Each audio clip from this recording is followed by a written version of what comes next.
जय जगन्नाथ जय जगन्नाथ जय जगन्नाथ। बंधुगण आजिर विषय पहंडी विजे। चतुर्धा मूर्ति श्री बलराम श्री जगन्नाथ श्री सुभद्रा तत्सहित श्री सुदर्शन रत्नसिंहासन बाहर को आसती वर्षरे दुई थर, प्रथमे सान यात्रा एवं द्वितीय श्री गुंडीचा यात्रा। यही यात्रा रत्नसिंहासन अवतरण करी रथ को आसवा एवं आड़प मंडप को रथरू जीवा एवं आड़प मंडपरू रथ को विजे होगाकू पहंडी विजे कहुए। चतुर्धा मूर्ति एक विचित्र ढंग से यात्रा आरंभ करती जहां पहंडी विजे कहुए। ऐश्वर्य और माधुर्यर यह एक लीला अटे एवं यह एक अत्यंत उपभोग्य दृश्य अटे। स्नान यात्रा एवं श्रीगुंडीचा यात्रा काल रे सर्वमोट 6 थर श्रीजीव मानकर पहंडी विजे होता है। रथयात्रा यह प्रथम लीला होइथिबारु एहार महात्म्य सर्वाधिक। पादहुंडन पहंडी शब्दर उत्पत्ति। पादहुंडन अर्थ धीरे धीरे पाद विन्यास अर्थात धीर पदक्षेप पूर्वक गमन करिबा। पहंडी एहार अपभ्रंश। एही पर्वटी अति चित्ताकर्षक होइथिबारु भक्त साधक समस्ते अपलक नयन एही अपूर्व दृश्य को उपभोग करिथांती। पहंडी दुई प्रकार होता है, यथा धाड़ी पहंडी और गोटी पहंडी।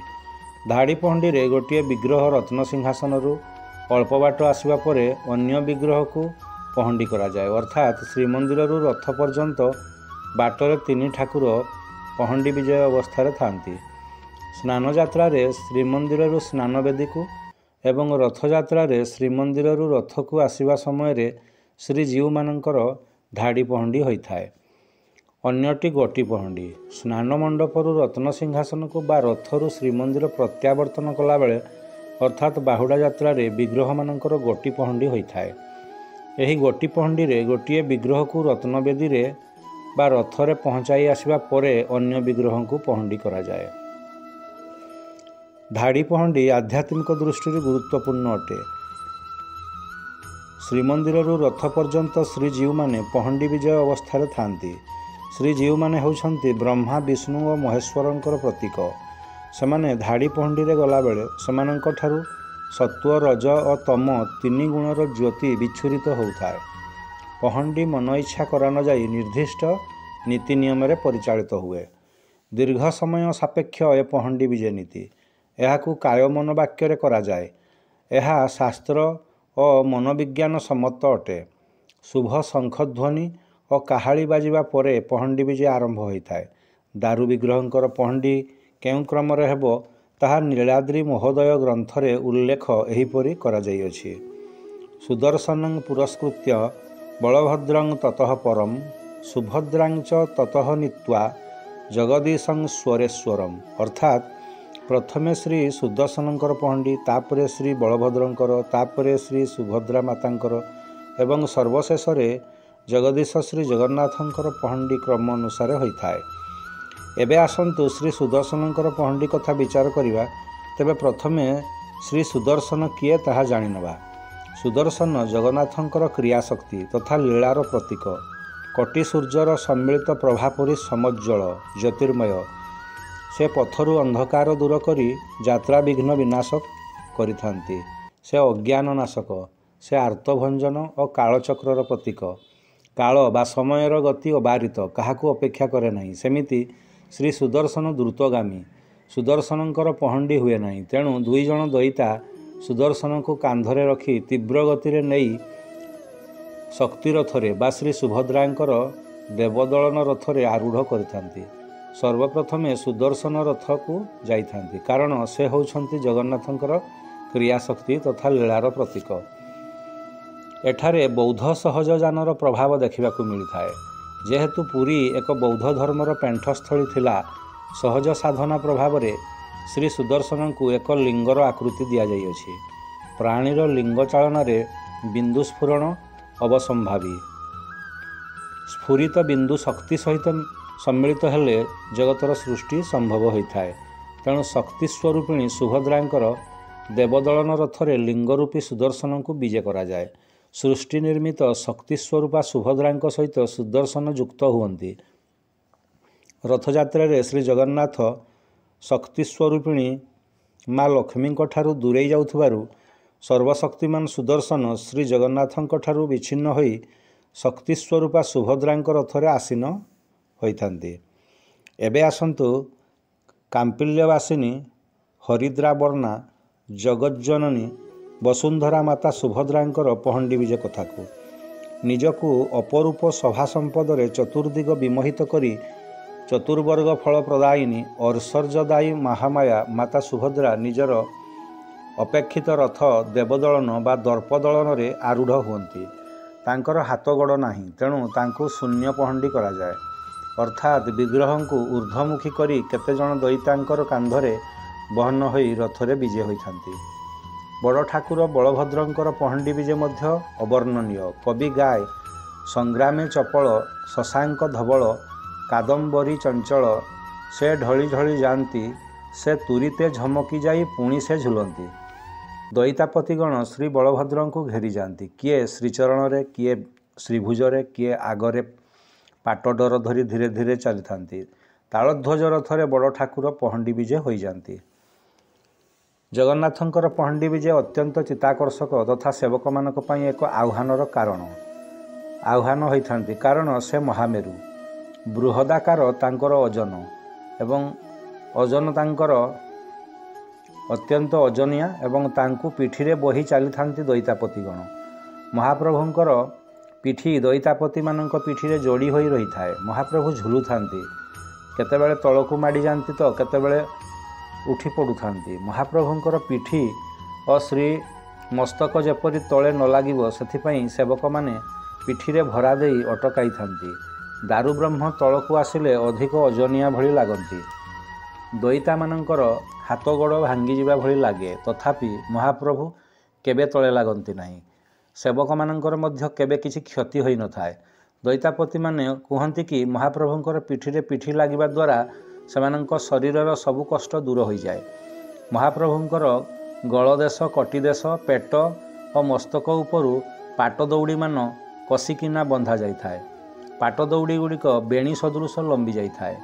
କବି ଗାଇ ଉଠେ, ଶ୍ରୀଅଙ୍ଗରେ ପାଟ ରସି ବାନ୍ଧିଛନ୍ତି କଷି କଷି ବିଶ୍ୱାବସୁ ଅବତଂସି ଦଇତାପତି ଆସୁଛନ୍ତି ବସି ବସି ଧରାତଳ ଧସି ଧସି ଭାବଭକ୍ତି କଷି କଷି ଜଗତପତି।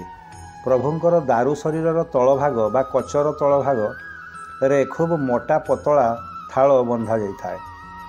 ଏହା ଫଳରେ ଅଚଳ ମହାମେରୁଙ୍କୁ ସ୍ଥାନାନ୍ତର କରିବା ସହଜ ହୋଇଥାଏ। ମୃଦଙ୍ଗ, ତୁରୀ, ଭେରୀ ଓ ଶଙ୍ଖ ଧ୍ୱନିର ତାଳେ ତାଳେ ପ୍ରଭୁ ଉପରକୁ ଡେଇଁ ଡେଇଁ ପହଣ୍ଡି ହେଉଥିବାର ଦୃଶ୍ୟ ବର୍ଣ୍ଣନା ଅତ୍ୟନ୍ତ ମନୋହାରୀ ଅଟେ। ହରିବୋଲ, ହୁଳହୁଳି, ମଙ୍ଗଳଧ୍ୱନି ଅପୂର୍ବ ଆଧ୍ୟାତ୍ମିକ ପରିବେଶ ସୃଷ୍ଟି କରୁଥାଏ। ସଙ୍ଗୀତଜ୍ଞମାନଙ୍କର ଭାବମୟ ଗୀତ ଓ ଗୋଟିପୁଅମାନଙ୍କର ଛନ୍ଦମୟ ନୃତ୍ୟରେ ପହଣ୍ଡି ଅଞ୍ଚଳଟି ସଙ୍ଗୀତର ମଧୁର ମୂର୍ଚ୍ଛନାରେ ଶିହରିତ ହୋଇ ଉଠୁଥାଏ। ଭକ୍ତମାନେ ଏପରି ଦେବଦୁର୍ଲଭ ବିରଳ ଦୃଶ୍ୟ ଦେଖି ଅଷ୍ଟସାତ୍ତ୍ୱିକ ଭାବରେ ବିହ୍ୱଳିତ ହୋଇ ପଡ଼ୁଥାନ୍ତି। ପ୍ରତ୍ୟେକ ଦେବବିଗ୍ରହ ପହଣ୍ଡିରେ ବିଜେ ହେଲାବେଳେ ପଶୁପାଳକ ସେବକ, ଖଣ୍ଡା ଫାରେକ, ସବାରଖ, ବାଜପେୟୀ, ମୁଦିରଥ, ପଣ୍ଡା ପ୍ରତିହାରୀ, ସୁଆର, ମେକାପ ଓ ଅନ୍ୟାନ୍ୟ ସେବକଗଣ ଆନୁଷଙ୍ଗିକ କାର୍ଯ୍ୟନିର୍ବାହ କରିବାର ଦେଖାଯାଏ। ତେବେ ଦଇତାପତିମାନେ ପହଣ୍ଡି ବିଜେ କାର୍ଯ୍ୟରେ ମୁଖ୍ୟ ଭୂମିକା ନିର୍ବାହ କରିଥାନ୍ତି। ସେବକଗଣ ବଡ଼ ନିଷ୍ଠାରେ ରହି ଅସୀମ କଷ୍ଟ ସହିଥାନ୍ତି, କିନ୍ତୁ ପ୍ରଭୁଙ୍କର ଶ୍ରୀଅଙ୍ଗ ସ୍ପର୍ଶ କରି ଠେଲାପେଲା ଓ ଛେଚାକଚାରେ ପ୍ରଚୁର ଆତ୍ମତୃପ୍ତି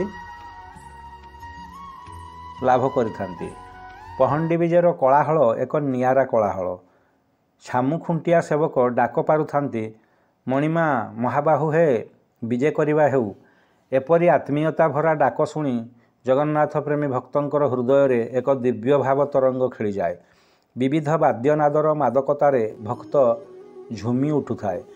ଘଣ୍ଟ, ଘଣ୍ଟା, ମର୍ଦ୍ଦଳ, ପଖାଭଜ, ପଖାଉଜ, କାହାଳି, ଦୋସରୀ, ଶିଙ୍ଗା, ବେଣୁ, ଢୋଲ, ଟମକ, ଖୋଳ, କରତାଳ, ଭେରୀ, ତୁରୀ, ଝଞ୍ଜାଳ, କଂସାଳ, ଝାଞ୍ଜ, ଗିନି ପ୍ରଭୃତି ଦେବବାଦ୍ୟର ତାଳେ ତାଳେ ଅପୂର୍ବ ଢଙ୍ଗରେ ମହାପ୍ରଭୁ ଲାଗୁଥିବେ, ସତେ ଯେମିତି ପାଗଳା ହାତୀ ଝୁଲି ଝୁଲି ହଲି ହଲି ଗମନ କରୁଅଛି। ତେଣୁ କବି ଗାଇ ଉଠନ୍ତି, ଆସୁଥିବେ ପ୍ରଭୁ ରଙ୍ଗ କରି ଢାଳି ଚାହାଣି, ବାଜୁଥିବ ବେଣୁ ବୀଣା ତାଳି ତାଳ ଖଞ୍ଜଣି। ଭକ୍ତମାନଙ୍କର ହରିବୋଲ ହୁଳହୁଳି ମଙ୍ଗଳ ଧ୍ୱନି ଏକ ଅପୂର୍ବ ଆଧ୍ୟାତ୍ମିକ ପରିବେଶ ସୃଷ୍ଟି କରୁଥାଏ। ଏ ପହଣ୍ଡି ବିଜେ ଶ୍ରୀ ଜଗନ୍ନାଥଙ୍କର ଏକ ଐଶ୍ୱର୍ଯ୍ୟ ଲୀଳା। ରାଜକୀୟ ଠାଣିରେ ଆଲଟ ଚାମର ବ୍ୟଜନ ସେବାରେ ମହାପ୍ରଭୁଙ୍କର ଗ୍ରୀଷ୍ମତାପଦଗ୍ଧ ଶରୀର ଶୀତଳ ହେଉଥାଏ।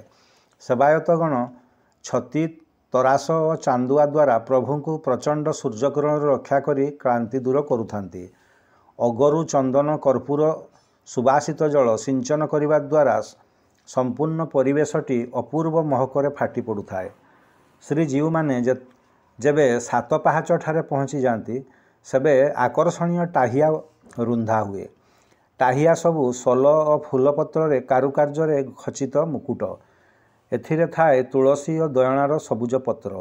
ଦିଅଁମାନେ ପହଣ୍ଡି ବିଜେରେ ହଲୁଥିବା ବେଳେ ଟାହିଆ ଦଳାୟମାନ ହେଉଥାଏ, ଯାହା ଏକ ଅପରୂପ ମନୋହର ରୋମାଞ୍ଚକର ଦୃଶ୍ୟ ଅଟେ।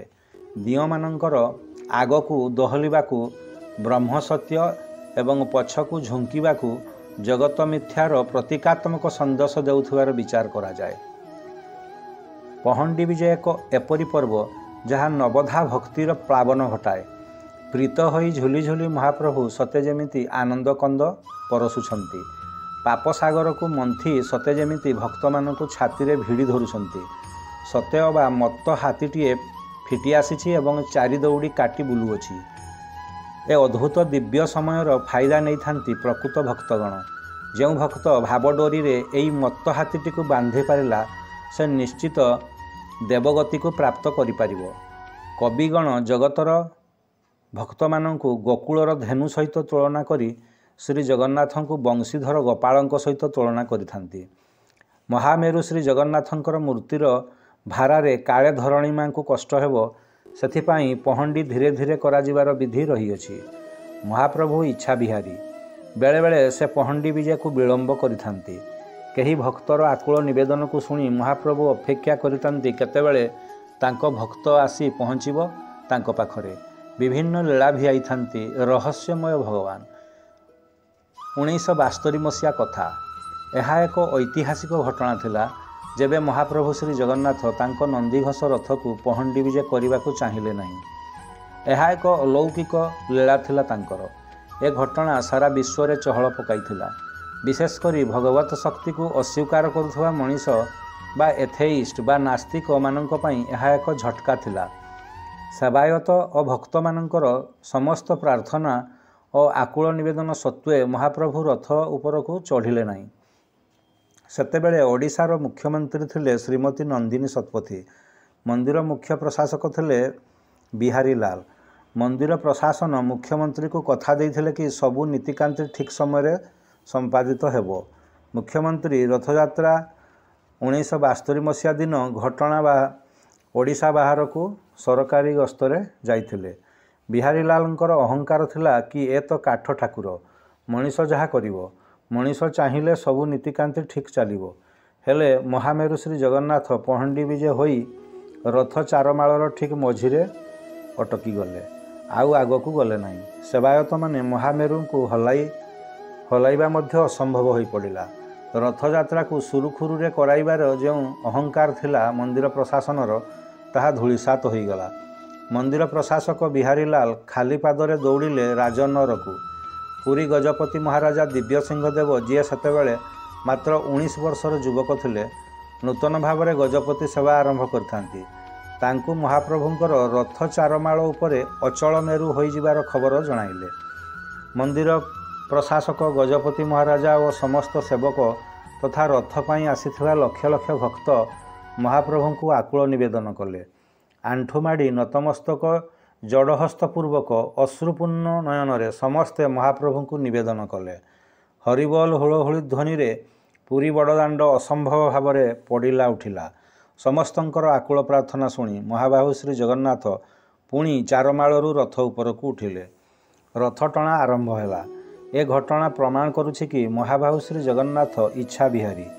କାହାରି ଅହଙ୍କାରକୁ ସେ ଆଦୌ ବରଦାସ୍ତ କରନ୍ତି ନାହିଁ। ଶ୍ରୀ ଜଗନ୍ନାଥ ଯେ ଜୀବନ୍ତ ଠାକୁର ତାହା ସେ ପ୍ରମାଣ ଦେଇଦେଲେ ଏବଂ କୁହାଯାଏ ସେହି 1972 ମସିହାରେ କୋରାପୁଟର ଜଗନ୍ନାଥ ମନ୍ଦିର, ଯାହାକୁ ଶବର ଶ୍ରୀକ୍ଷେତ୍ର କୁହାଯାଏ, ଯାହା କୋରାପୁଟଠାରେ ଏକ ପାହାଡ଼ ଉପରେ ଅବସ୍ଥିତ, ସେଠାକୁ ମହାପ୍ରଭୁ ତାଙ୍କର ଆଦ୍ୟ ସେବକ ଶବରମାନଙ୍କର ଆକୁଳ ନିବେଦନକୁ ସମ୍ମାନ ଜଣାଇ ଶ୍ରୀକ୍ଷେତ୍ର ପୁରୀ ଛାଡ଼ି ଚାଲିଯାଇଥିଲେ। ତେଣୁ ବନ୍ଧୁଗଣ, ପହଣ୍ଡି ବିଜେ ଛଳରେ ଶ୍ରୀଜୀଉମାନେ ରତ୍ନସିଂହାସନରୁ ଦାଣ୍ଡକୁ ଓହ୍ଲାଇ କ୍ଲେଶ ସହି ଭକ୍ତ ଓ ସେବକମାନଙ୍କୁ ଆହ୍ଲାଦିତ କରି ପତିତମାନଙ୍କୁ ଉଦ୍ଧାର କରିବାର ଯେଉଁ ନବଦିନାଙ୍କ ଯାତ୍ରା କରନ୍ତି, ତା ପଛରେ ବହୁତ ଗୁଡ଼ିଏ ଉଦ୍ଦେଶ୍ୟ ରହିଅଛି। ଯେଉଁ ଭକ୍ତଗଣ ଶ୍ରୀମନ୍ଦିର ମଧ୍ୟରେ ପ୍ରବେଶ କରିପାରନ୍ତି ନାହିଁ, ତାଙ୍କ ପାଇଁ ରଥଯାତ୍ରା ଏକମାତ୍ର ମାଧ୍ୟମ ଜଗତର ନାଥଙ୍କର ଆଖିରେ ଆଖି ମିଳାଇ ନିଜର ଜୀବନକୁ ଚରିତାର୍ଥ କରିବାର। ଶ୍ରୀ ଗୁଣ୍ଡିଚା ମାତାଙ୍କୁ ଦେଇଥିବା ପ୍ରତିଶ୍ରୁତିକୁ ପାଳନ କରି ବରଷକୁ ଥରେ ଆଡ଼ପ ମଣ୍ଡପକୁ ବିଜେ କରିବାର ପରମ୍ପରାକୁ ପାଳନ କରିଥାନ୍ତି ମହାପ୍ରଭୁ। ଆଡ଼ପ ମଣ୍ଡପରେ ଗୋପୀମାନଙ୍କ ସହିତ ଲୀଳା, ବିଭିନ୍ନ ବେଶ ଦର୍ଶନ କରାଇ ଭକ୍ତଙ୍କର ଭକ୍ତିକୁ ଉଜ୍ଜୀବିତ କରିଥାନ୍ତି। ଆଉ ବାହୁଡ଼ାରେ ବିଭିନ୍ନ ଅଶରୀରମାନଙ୍କର ସତ୍ତାମାନଙ୍କୁ ତୃପ୍ତ କରିବା ପାଇଁ ରଥ ଉପରେ ଅଧରପଣା ନୀତି କରାଇଥାନ୍ତି। ତେଣୁ ବନ୍ଧୁଗଣ, ଆସନ୍ତୁ ଆମେ ମହାପ୍ରଭୁଙ୍କର ମନଲୋଭା ଅପୂର୍ବ ସୁନ୍ଦର ବେଶରେ ସୁସଜ୍ଜିତ ଦୁର୍ଲଭ ବିରଳ ଠାଣିରେ ପହଣ୍ଡି ବିଜୟର ଦୃଶ୍ୟକୁ ଅପଲକ ନୟନରେ ଚାହିଁବାର ସୁଯୋଗକୁ ହାତଛଡ଼ା କରିବା ନାହିଁ।